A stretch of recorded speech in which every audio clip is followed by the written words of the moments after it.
दोस्तों, कभी सोचा है कि ये पैसा असल में आता कहाँ से है? मतलब बैंकों के पास इतना पैसा होता कैसे है?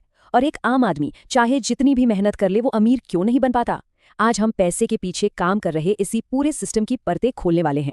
तो सबसे पहला और सबसे बड़ा सवाल यही है, ये जो नोट हमारी जेब में है, ये असल में बनता कैसे है और आता कहाँ से है?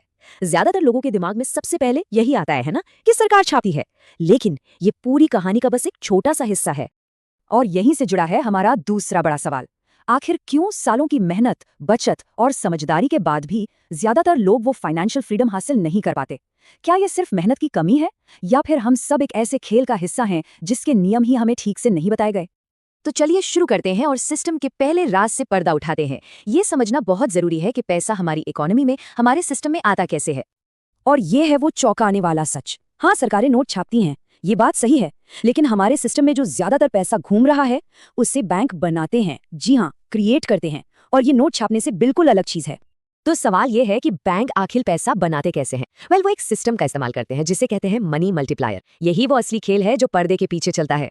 इस खेल का नाम है फ्रैक्शनल रिजर्व बैंकिंग। इसका सीधा सा मतलब ये है कि जब आप बैंक में अपना पैसा जमा करते हैं, तो बैंक को ये इजाजत है कि वो आपके पैसे का एक बड़ा हिस्सा किसी और को लोन पर दे दे। उसे आपकी जमा का सिर्फ एक छोटा सा हिस्सा, एक फ्रैक्शन ही अपने पास रिजर्व में रखना होता है। चलिए इसको एक आसान से उदाहरण से समझते हैं। मान लीजिए आपने बैंक में 1 लाख रुपए जमा किए। बैंक ने उसका 10% यानी 10,000 रुपए अपने पास रखे और बाकी के 90,000 रुपए किसी और को लोन पर दे दिए। अब वो इंसान उन 90,000 को कहीं ना कहीं तो खर्च करेगा, और वो पैसा घूमकर किसी दूसरे के अकाउंट में, दूसरे बैंक में जमा हो जाएगा, और वहां से ये साइकिल फिर से शुरू हो जाएगा। और इस साइकिल का नतीजा सच में हैरान करने वाला है। आपका जमा किया हुआ सिर्फ 1 लाख रुपया इस सिस्टम के जरिए घूम घूम कर अर्थव्यवस्था में 10 लाख रुपए तक बन सकता है। जी हाँ, ये नया पैसा असल में कर्ज के रूप में हवा में से बनाया जा रहा है, और ये सब कुछ पूरी तरह से कानूनी है। अच्छा, तो अगर पैसा इस तरह कर्ज से बनता है, तो इस सिस्टम को लगातार चलाता कौन है? इसके दो मेन इंजन हैं, कर्ज और महंगाई।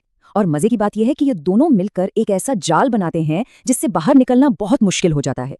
इस पूरे सिस्टम का सबसे जरूरी ईंधन है कर्ज यानी डेट। नया पैसा बनाने के लिए ये बहुत जरूरी है कि लोग लगातार लोन लेते रहें। सोचिए, अगर हम सब लोन लेना बंद कर दें, तो सिस्टम में नया पैसा बनना ही बंद हो जाएगा और पूरी इकोनॉमी ठप पड़ सकती है।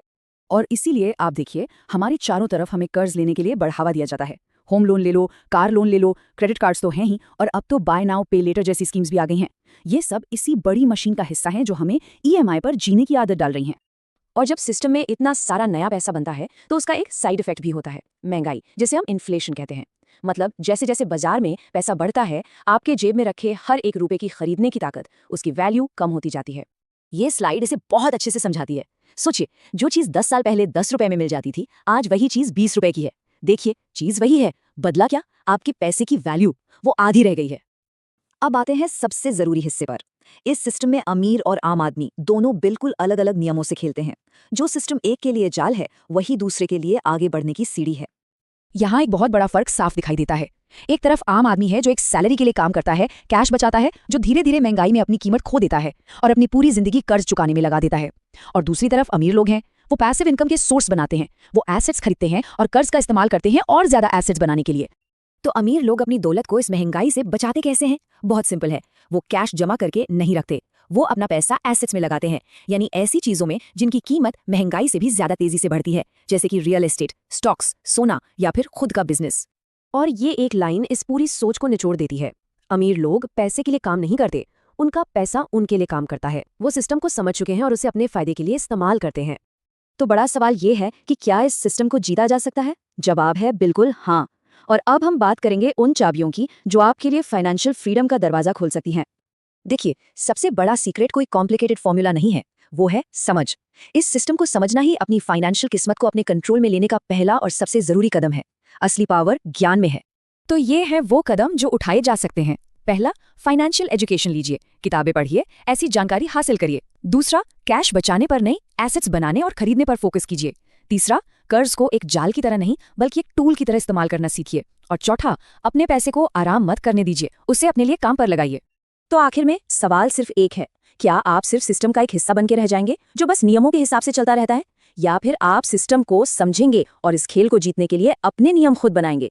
ये चुनाव आपका है।